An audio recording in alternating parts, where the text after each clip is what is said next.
Tumaas ang singil ng Maynilad at Manila Water simula sa Oktubre. Nakatutok si Bernadette Reyes. Depende sa customer class, maaaring maglaro mula 5 hanggang 24 na sentimo kada cubic meter. Ang dagdag na babayaran ng mga Manila Water customers simula Oktubre. Ang isang pangkaraniwang bahay na kumukonsumo ng 30 cubic meters kada buwan, madadagdagan ng bayarin ng 2 pesos at 21 centavos. Makikita ito sa inyong bill bilang Foreign Currency Differential Adjustment o FCDA. Ang FCDA ay isang mekanismo para mai-adjust ang presyohan ng tubig.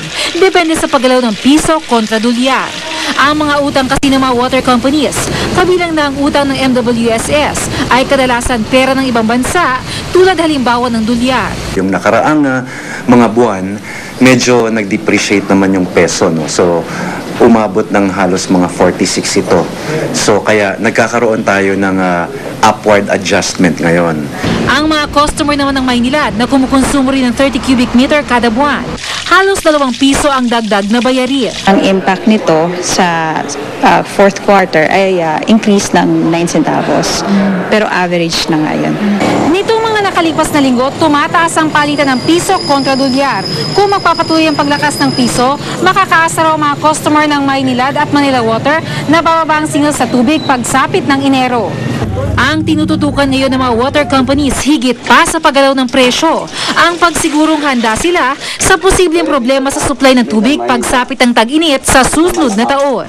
Ngayon kasi nananatiling mababa ang level ng tubig sa Angat Dam na siyang pinagkukunan ng mahigit 90% ng tubig sa Metro Manila at ilang karatig probinsya. Huwag naman, pero baka maulit yung nangyari sa atin for this year, no? Kasi syempre, pagdating ng susunod na taon, hindi lamang mga residente ng Metro Manila ang mga kailangan ng tubig. Kung hindi, pati na yung mga kasamahan natin ng mga magsasaka.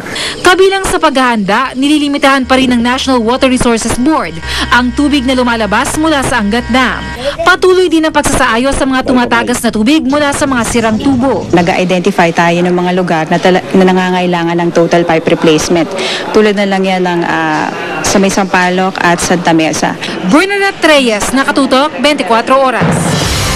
Naghain ng petisyon sa korte ang ilang informal settler sa Barangay North Triangle, Quezon City para tuluyang ipahinto ang demolisyon.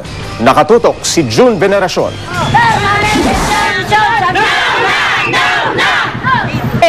Sapagkat dumagsa ang mga informal settler ng Barangay North Triangle sa Quezon City Regional Trial Court. Kasabay ng paghahain nila ng petisyon para ipahinto ng permanente ang planong paalisin sila sa lupa ng pamahalaan. Nabuhayan lang sila ng loob nang ipag-utos si Pangulong Aquino na itigil ang relokasyon. Medyo lumawag po yung pakiramdam ko, ngunit hindi pa rin po kami doon kampante. Pero habang wala pang paborableng desisyon ng korte, alam daw nilang kahit anumang oras ay pwedeng magbago ang ihip ng hangin at bumalik muli ang demolition team. Isa lang daw ang pwedeng makakumbinsi sa kanila na voluntaryong umalis. Yun ay kung mabibigyan sila ng relocation area sa Quezon City rin. Kasama po ng aking mga membro, ayaw po namin sa Montalban. Kung kami man po ay puwersahin, hinihiling po namin, kahit po kay Presidente Ninoy Aquino, nabigyan po kami ng relokasyon, ngunit dito lang po sa Quezon City. On the part of my client, no, ang pinag-uusapan na lang dito is yung peaceful resolution. Kasi ayaw na natin mangyari ulit yung nangyari kahapon na nagkabatuhan pa. May hiwalay na grupo naman ng mga residente ang nagmarcha mula Agham Road papuntang Quezon City Hall para magprotesta laban kay Mayor Herbert Bautista. Sinabi raw kasi ng alkalde na mga miyembro sila ng sindikato. Pagkatapos, nagmarcha uli sila papunta naman sa bahay ng Pangulo sa Times Street. Kahit wala doon ng Pangulo na nasa working visit ngayon sa Amerika, nagpahayag pa rin sila ng salubin. Payapa naman silang umalis, makarang magprotesta. June Veneracion, Nakatutok, 24 Oras. Chika Minute!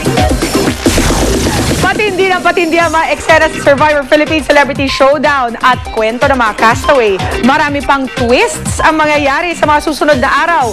Yan ang chika ni Nelson Canlas. Start ako kay Aki kasi parang first time ko makakita ng Brazilian.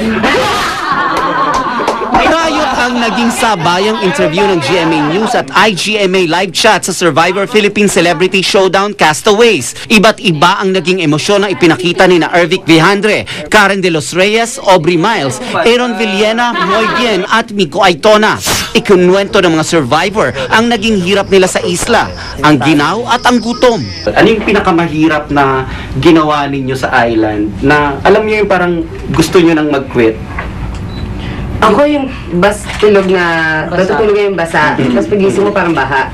Diba parang every night, ganun na lang. Parang, come on, ano ba? Sinumpa ba itong island na to? Did you have to eat anything na hindi mo na kinakain dito out of hunger? Yung onions. Sabi, bawal daw palang kainin. Kasi baka may poison.